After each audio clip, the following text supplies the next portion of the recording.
Hello kids, हम लोग कक्षा 11वीं एनसीईआरटी रसायन विज्ञान का 7वां चैप्टर पढ़ रहे हैं, साम्यावस्था।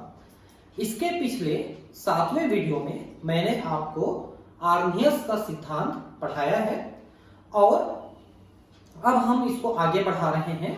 अम्ल क्षार के लिए ब्रास्टेड-लारी सिद्धांत पढ़ने वाले हैं। तो आर्नियस सिद्धांत में आपने देखा कि अम्ल वे पदार्थ हैं जो हाइड्रोजन आयन देते हैं, क्षार वे पदार्थ हैं जो हाइड्रोक्सिल आयन देते हैं। लेकिन जैसा हमने देखा कि बहुत सारे ऐसे पदार्थ हैं जो हाइड्रोजन आयन नहीं देंगे तो भी अम्ल है, हाइड्रोक्सिल आयन नहीं देंगे तो भी क्षार है, जैसे अमोनिया है, क्षार है। तो इसको बताने के लिए ब्रास्टेड-लारी ने नेक्स्ट कॉन्सेप्ट दिया है, ठीक है। डेनिश रसायनज्ञ जोहान्स ब्रास्टेड 1874-1936 तथा अंग्रेज रसायनज्ञ थॉमस एम लॉरी, इसलिए इसको ब्रास्टेड-लारी कहा जाता है, ठीक है। ऐसा है, ने अम्लों एवं क्षारों की एक अधिक व्यापक परिभाषा दी, ठीक है। और इन्होंने बताया कि जो हाइड्रोजन आयन दे सकता है या हाइड्रोक्सिल आयन ले सकता है वो अम्ल है, और जो हाइड्रोजन आयन ले सकता है या हाइड्रोक्सिल आयन दे सकता है वो क्षार है। तो अब लेने देने की बात आ गई, सिर्फ देने की बात नहीं आई, लेने की भी बात आ गई। इनके अनुसार वे पदार्थ जो विलयन में हाइड्रोजन आयन प्रोटॉन देने में सक्षम है अम्ल है, तथा वे पदार्थ जो विलयन से प्रोटॉन लेने में सक्षम है वे क्षार है। तो जो हाइड्रोजन आयन दे सकते हैं अम्ल और जो ले सकते हैं वो क्षार है। संक्षेप में अम्ल प्रोटॉन दाता और क्षार प्रोटॉन ग्राही है, ठीक है। ऐसा है। यहां हम अमोनिया के H2O में विलयन के उदाहरण पर विचार करें, जिसमें निम्नलिखित समीकरण में दर्शाया गया है। देखिए, अमोनिया को जब जल में घोलते हैं तो ये क्षार की तरह व्यवहार करता है, और वहां पर जो H2O के अणु हैं वो अम्ल की तरह व्यवहार करते हैं। इस समय क्या होता है, देखिए कि H2O हाइड्रोजन आयन देता है इसलिए अम्ल है, और NH3 हाइड्रोजन आयन लेता है इसलिए क्षार है। तो NH3 हाइड्रोजन आयन लेके NH4 बना देता है और ये आयन बन गया, ये अमोनियम आयन। और H2O हाइड्रोजन आयन देने के बाद हाइड्रोक्सिल आयन बन जाता है। पहले तो इतना समझ लीजिए। अब एक और चीज समझिए कि जब क्षार हाइड्रोजन आयन ले लेता है तो उससे जो चीज बनता है उसे हम संयुग्मित अम्ल कहते हैं।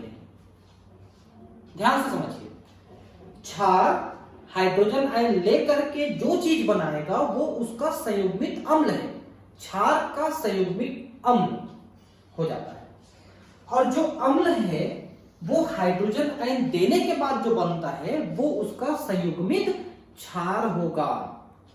तो अम्ल का बनता है संयुग्मित क्षार और क्षार का बनता है संयुग्मित अम्ल। इंग्लिश में इसको कॉन्जुगेट एसिड और कॉन्जुगेट बेस कहते हैं, समझ रहे हैं। मतलब क्षार हाइड्रोजन आयन ले लेगा तो उसका संयुग्मित अम्ल बन जाएगा वो खुद, ठीक है। और वैसे ही अम्ल हाइड्रोजन आयन दे देगा तो वो उसका संयुग्मित क्षार बन जाएगा खुद का। ऐसा मतलब है इसका। हाइड्रोक्सिल आयनों की उपस्थिति के कारण क्षारीय विलयन बनता है। उपरोक्त अभिक्रिया में देखिए, अब ये जो विलयन बना उसमें हाइड्रोक्सिल आयन आ गया, तो कुल मिलाकर अब ये विलयन क्षार जैसा व्यवहार करेगा। इसलिए हम मानते हैं कि अमोनिया जल में घुलने के बाद क्षार बनाता है। हम यही मानते हैं ना। तो क्षार कैसे बना? क्योंकि हाइड्रोक्सिल आयन बन गया, और हाइड्रोक्सिल आयन से क्षार होता है। ये आपने आर्नियस थ्योरी में पढ़ा था। उपरोक्त अभिक्रिया में जल प्रोटॉन दाता है तथा अमोनियम प्रोटॉन ग्राही है, इसलिए क्रमशः ब्रास्टेड अम्ल और क्षार कहते हैं। तो जो हाइड्रोजन आयन दिया वो ब्रास्टेड अम्ल हुआ, और जो लिया वो ब्रास्टेड क्षार हुआ। उत्क्रम अभिक्रिया में प्रोटॉन NH4 से OH को स्थानांतरित होता है। अगर इस प्रक्रिया को उल्टा पढ़ोगे तो वापस ये हाइड्रोजन आयन देकर के इसको अपना क्षार बन जाता है और वो अम्ल बन जाता है, ठीक है। यहां अमोनियम आयन ब्रास्टेड अम्ल और हाइड्रोजन आयन ब्रास्टेड क्षार का काम करेंगे। अब जो देगा वो अम्ल और जो लेगा वो क्षार का काम करेगा।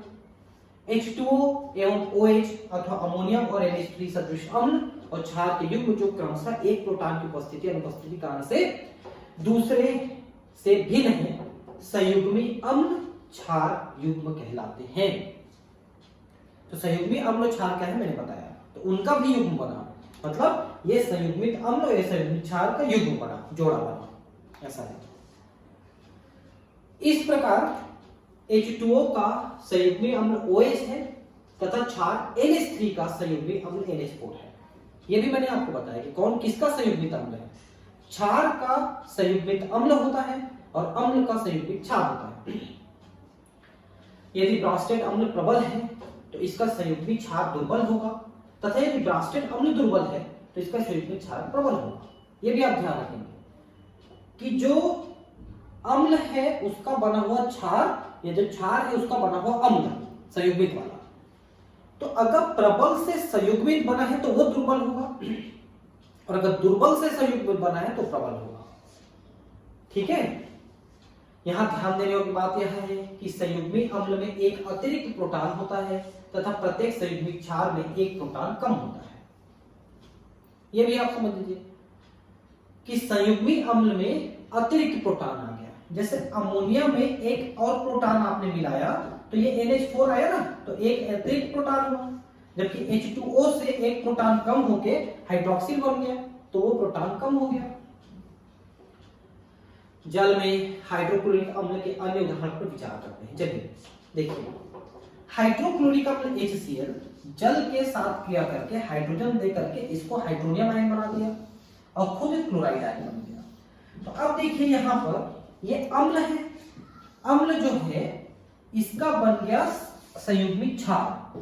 तो ये क्षार जो बना, चूंकि ये प्रबल अम्ल है तो इसका जो क्षार बना ये दुर्बल होगा और ये क्षार है दुर्बल। जल एक दुर्बल क्षार की तरह यहां पर व्यवहार करेगा, कहीं पर भी क्षार या अम्ल की तरह व्यवहार करता है तो दुर्बल की तरह व्यवहार करता है। तो H2O एक दुर्बल क्षार की तरह व्यवहार कर रहा है और जब ये प्रोटॉन ले लेता है तो ये एक प्रबल संयुग्मित अम्ल की तरह व्यवहार करेगा। तो प्रबल अम्ल दुर्बल क्षार की तरह और दुर्बल क्षार प्रबल अम्ल की तरह व्यवहार करेगा। जल जो है अम्ल के साथ क्षार की तरह और क्षार के साथ अम्ल की तरह व्यवहार करता है, लेकिन दोनों में दुर्बल की तरह काम करता है। ठीक है, उपरोक्त समीकरण से देखा जा सकता है कि जल भी एक क्षार की तरह व्यवहार कर रहा है क्योंकि यह प्रोटॉन ग्रहण करता है। ठीक है, प्रोटॉन ले रहा है इसलिए क्षार है, वहां पर दे रहा था तो अम्ल था। जब जल HCl से प्रोटॉन ग्रहण करता है तो हाइड्रोनियम आयन स्पीशीज का निर्माण होता है, अतः क्लोराइड आयन HCl अम्ल का संयुग्मी क्षार है और HCl और Cl आयन क्षार का संयुग्मी अम्ल है। इसी प्रकार H2O भी H3O अम्ल का संयुग्मी क्षार है और H3O H2O का क्षार का संयुग्मी अम्ल है। समझ पाए बात को? इसका संयुग्मित क्षार ये है और इसका संयुग्मित अम्ल ये है, इसका संयुग्मित अम्ल ये है तो इसका संयुग्मित क्षार ये है। एक दूसरे के संयुग्मित अम्ल और क्षार होते हैं।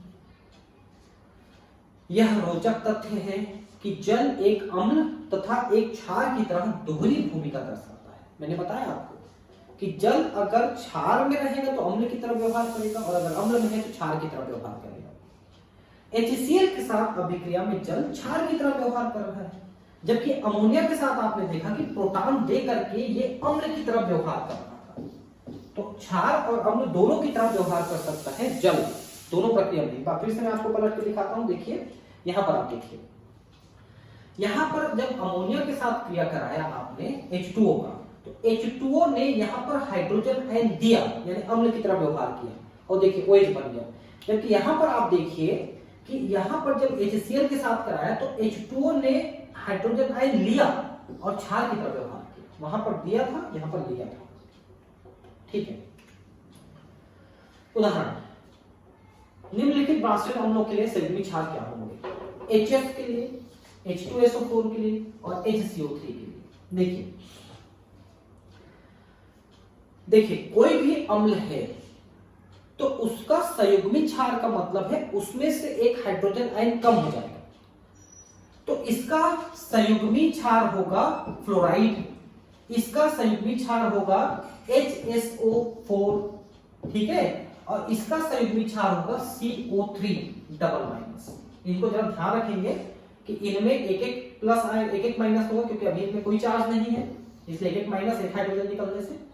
लेकिन इसमें ऑलरेडी एक माइनस चार्ज है, तो इसमें से एक और हाइड्रोजन निकाल दोगे तो CO3 में डबल माइनस चार्ज आ जाएगा। तो ये इनके संयुग्मी क्षार है।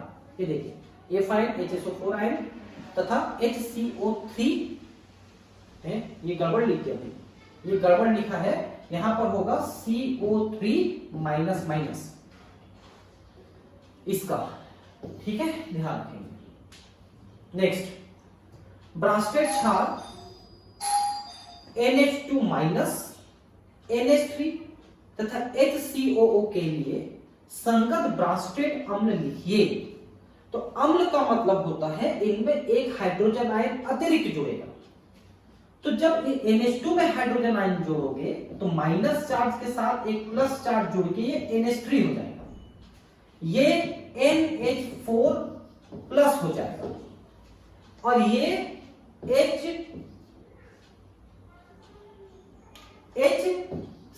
HCOOH हो जाएगा। ये देखिए, ठीक है, वही देखें, NH3 हो गया, NH4 हो गया, और ये फॉर्मिक एसिड हो गया, HCOOH हो गया, ठीक है। नेक्स्ट, अब है H2O, HCO3 ion, HSO4 ion और NH3 ब्रांस्टेड अम्ल तथा ब्रांस्टेड क्षार दोनों प्रकार से काम कर सकते हैं। प्रत्येक के लिए संगत संयुग्मी अम्ल और क्षार लिखिए। देखिए, H2O अगर क्षार की तरह व्यवहार करता है या अम्ल की तरह व्यवहार करता है, ये देख रहे हैं।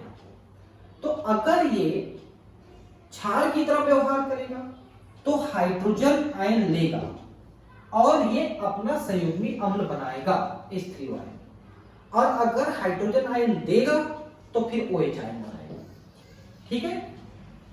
तो अम्ल की तरह व्यवहार करेगा तो संयुग्मी अम्ल बनाएगा, क्षार की तरह व्यवहार करेगा तो संयुग्मी क्षार बनाएगा।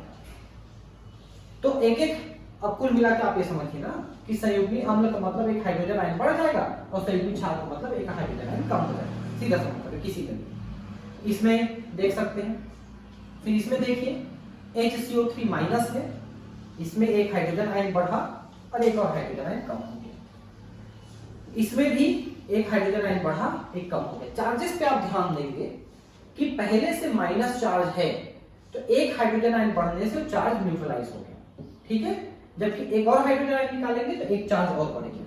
वैसे यहां पर भी आप देख सकते हैं चार्ज खत्म हो गया, यहां पर 2 हो गया। NH3 है तो एक आयन बढ़ गया और एक यहां पर कम हो गया। इसको विशेष ध्यान देंगे, NH3 में एक हाइड्रोजन आयन जोड़े तो एक प्लस चार्ज जुड़ गया, एक हाइड्रोजन आयन निकाले तो एक माइनस चार्ज आ गया। तो ये तीसरा वाला जो चौथा वाला जो एग्जांपल है, ये बहुत बढ़िया एग्जांपल दिया है, ठीक है। अब हम बात करेंगे लुईस अम्ल और क्षार की। अभी तक आपने जो भी कंसेप्ट दिया वो हाइड्रोजन आयन देने लेने की बात हो रही थी, लेकिन बहुत सारे ऐसे अम्ल क्षार भी होते हैं जो हाइड्रोजन आयन का लेना देना या हाइड्रोक्सिल आयन का लेना देना नहीं करते, वो इलेक्ट्रॉन का लेना देना करते हैं। तो ऐसे कंडीशन में फिर हम बात करेंगे जो इलेक्ट्रॉन लेगा वो अम्ल है और जो देगा वो क्षार है। इलेक्ट्रॉन के कंसेप्ट में हम बात करेंगे, ठीक है। तो G.N. लुईस कंसेप्ट आपने वहां पर पढ़ा है परमाणु संरचना में, आबंध निर्माण में, रासायनिक बंध वाले चैप्टर में, कि ऐसे ऐसे करके जो हम इलेक्ट्रॉन को डॉटेड दिखाते हैं वो लुईस संकल्पना से दिखाते हैं। तो लुईस ने 1923 में अम्ल को इलेक्ट्रॉन युग्मग्राही, मैंने कहा ना जो इलेक्ट्रॉन लेते हैं, तो युग्म मतलब जोड़े में रहेंगे हमेशा, तो अम्ल इलेक्ट्रॉन लेने वाले हैं, ग्राही, और क्षार क्या है, इलेक्ट्रॉन देते हैं, इलेक्ट्रॉन युग्म देते हैं, जोड़े देते हैं। तो इलेक्ट्रॉन युग्म दाता, इलेक्ट्रॉन युग्म ग्राही, अम्ल ग्राही है और क्षार दाता है के रूप में परिभाषित किया। जहां तक क्षारकों का प्रश्न है, ब्रांस्टेड लॉरी क्षारक तथा लुईस क्षारक में कोई विशेष अंतर नहीं है। ठीक है, क्योंकि दोनों ही सिद्धांतों में क्षारक एकाकी इलेक्ट्रॉन युग्म देते हैं, परंतु लुईस अम्ल सिद्धांत के अनुसार बहुत से ऐसे पदार्थ भी अम्ल हैं जिनमें प्रोटॉन नहीं है। कम इलेक्ट्रॉन वाले जैसे BF3 की NH3 से अभिक्रिया इसका एक विशिष्ट उदाहरण है। देखिए, अम्ल वे हैं जो इलेक्ट्रॉन ले सकते हैं। तो भाई आप BF3 का बनना देखिए, तो BF3 का बनना देखोगे तो बोरान का अष्टक पूर्ण नहीं है, तो अष्टक पूर्ण नहीं है इसलिए वो इलेक्ट्रॉन ले सकता है, इसलिए वो एक अम्ल की तरह व्यवहार करता है। और अमोनिया में नाइट्रोजन के पास जो है एकाकी इलेक्ट्रॉन युग्म है वो दे सकता है, तो इसलिए BF3 जोड़ेंगे। देखिए इसको कैसे करते हैं, ठीक है। यहां पर आप देखिए BF3 का बनना पहले आप समझिए। बोरान का मतलब है 5, ठीक है, मतलब इसके बाह्यतम कक्ष में 2 और 3 इलेक्ट्रॉन है, ठीक है, 3 इलेक्ट्रॉन बाह्यतम कक्ष में। तो जब एक बोरान फ्लोरीन के साथ क्रिया किया तो 3 इलेक्ट्रॉन बोरान के और एक इलेक्ट्रॉन फ्लोरीन के, इन्होंने सहसंयोजक बंध बनाया, ठीक है। तो फ्लोरीन के तो पूरे हो गए अष्टक, फ्लोरीन में आप गिनोगे तो, लेकिन बोरान का नहीं हुआ। 2 4 6 इलेक्ट्रॉन, 8 नहीं। तो बोरान चाहेगा कि एक इलेक्ट्रॉन का जोड़ा इसको और मिल जाए, ऐसा चाहेगा ये, ठीक है, बोरान ऐसा चाहेगा। जबकि NH3 में आप नाइट्रोजन को देखिए, नाइट्रोजन का परमाणु क्रमांक है 7, यानी कि हो गया 2 और 5, ठीक है। तो नाइट्रोजन के बाह्यतम कक्ष में 2 3 4 और 5 इलेक्ट्रॉन है, ठीक है। तो ये एक इलेक्ट्रॉन हाइड्रोजन के साथ साझा करके ये NH3 बना लिया, इसका अष्टक पूरा हो गया नाइट्रोजन का। लेकिन इसके पास ये एकाकी इलेक्ट्रॉन युग्म है और ये बंध इलेक्ट्रॉन युग्म है, ध्यान रखेंगे, ये बंध इलेक्ट्रॉन युग्म है, लेकिन ये इलेक्ट्रॉन एकाकी युग्म है। भले ही नाइट्रोजन का है, लेकिन वो एकाकी इलेक्ट्रॉन युग्म को किसी को दे करके उसके साथ बंध बना सकता है। तो नाइट्रोजन का ये जो एकाकी इलेक्ट्रॉन युग्म है वो बोरान के इस आवश्यकता की पूर्ति कर सकता है। इसलिए बोरान यानी BF3 के कंडीशन में बोरान इस एक इलेक्ट्रॉनिक युग्म को लेकर के ये इसके साथ जुड़ जाता है। तो BF3 अमोनिया के साथ जुड़ करके ये कॉम्प्लेक्स बनाता है। इस कंडीशन में आप देखिए कि BF3 ने इलेक्ट्रॉन लिया, और आपने अभी पढ़ा था कि इलेक्ट्रॉन युग्म ग्राही का मतलब वो अम्ल है, ठीक है, और इलेक्ट्रॉन युग्म दाता का मतलब वो क्षार है। तो यहां पर सिर्फ इलेक्ट्रॉन का आदान प्रदान हुआ और वो अम्ल और क्षार की तरफ व्यवहार कर रहे हैं, जबकि यहां पर हाइड्रोजन हाइड्रोक्सिल का कोई मतलब नहीं हुआ, फिर भी अम्ल और क्षार की तरफ व्यवहार किए, क्योंकि ये क्षार है, अमोनिया क्षार है, तो आप शुरू से जानते हैं अगर अमोनिया क्षार है तो उसके साथ जुड़ने वाला तो अम्ल रहेगा ना, क्षार के साथ हमेशा अम्ल जुड़ेगा और लवण बनाएंगे। तो एक प्रकार से BF3 NH3 का एक लवण बन गया, आप ये कह सकते हैं। तो यहां पर जो अम्ल क्षार का व्यवहार हुआ वो इलेक्ट्रॉन युग्म के आदान प्रदान से हुआ। जो इलेक्ट्रॉन युग्म दिया वो क्षार है, जो लिया वो अम्ल है, ठीक। देखिए अब क्या लिखा है, कम इलेक्ट्रॉन वाले BF3 की NH3 से अभिक्रिया इसका एक विशिष्ट उदाहरण है। इस प्रकार प्रोटॉन रहित एवं इलेक्ट्रॉन की कमी वाला BF3 यौगिक NH3 के साथ क्रिया कर उसका एकाकी इलेक्ट्रॉन युग्म लेकर अम्ल का कार्य करता है। इस अभिक्रिया को निम्नलिखित समीकरण द्वारा प्रदर्शित कर सकते हैं। अब इसमें से तो नहीं समझोगे, लेकिन जो मैंने बताया उससे आप जरूर समझो। इलेक्ट्रॉन क्षुद्र स्पीशीज, इलेक्ट्रॉन क्षुद्र स्पीशीज का मतलब है जिनके पास इलेक्ट्रॉन की कमी है, ठीक है, जैसे एल्यूमिनियम ट्राइक्लोराइड, कोबाल्ट 3 आयन यानी कोबाल्टेट आयन, मैग्नीशियम आयन आदि लुईस अम्ल की भांति व्यवहार करते हैं, क्योंकि इनमें इलेक्ट्रॉन की कमी है। एल्यूमिनियम ट्राइक्लोराइड में आप एल्यूमिनियम को देखोगे तो इलेक्ट्रॉन की कमी है, इसमें भी 3 इलेक्ट्रॉन की कमी है, इसमें 2 इलेक्ट्रॉन की कमी है, तो ये अम्ल की तरह व्यवहार करें क्योंकि इलेक्ट्रॉन नहीं है। H2O ammonia hydroxyl ion species जो एक इलेक्ट्रॉन युग्म दान कर सकते हैं, लुईस क्षार की तरह व्यवहार करते हैं। इनको अगर आप पानी में डालोगे तो पानी क्षार की तरह व्यवहार करेगा, या इनमें डालोगे तो भी क्षार की तरह व्यवहार करेंगे। तो ध्यान रखेंगे ये सभी अम्ल की तरह व्यवहार कर रहा है। एल्यूमिनियम ट्राइक्लोराइड को विशेष ध्यान रखिए, क्योंकि इसको देख के नहीं समझ में आएगा आपको, ठीक है, कि अम्ल है कि क्षार है। निम्नलिखित को लुईस अम्लों क्षारकों में वर्गीकृत कीजिए और बताइए कि ऐसा व्यवहार क्यों दर्शाते हैं। तो देखिए OH आयन है, OH आयन ये इलेक्ट्रॉन दे सकता है, इसलिए क्षार है। फ्लोराइड आयन इलेक्ट्रॉन दे सकता है, क्षार है। हाइड्रोजन ले सकता है, अम्ल है। BHCl3 ले सकता है, इसलिए अम्ल है। तो पहला है OH, चूंकि हाइड्रोक्सिल आयन एक लुईस क्षारक है, अतः इलेक्ट्रॉन को दान कर सकता है, तो क्षार है। फ्लोराइड भी आयन लुईस क्षार है, चारों इलेक्ट्रॉन में से किसी एक का दान कर सकता है। हाइड्रोजन आयन ले सकता है, BCl3 ले सकता है, इसलिए अम्ल है। तो हाइड्रोजन आयन चूंकि प्रोटॉन लुईस अम्ल है, तो हाइड्रोक्सिल आयन अथवा फ्लोराइड आयन जैसे क्षारकों से इलेक्ट्रॉन युग्म ले सकता है। और बोरान ट्राइक्लोराइड लुईस अम्ल है, अतः अमोनिया अथवा अमीन अणु आदि क्षारकों से इलेक्ट्रॉन युग्म ले सकता है। ठीक, बाकी चीजें नेक्स्ट क्लास में पढ़ेंगे। Thank you.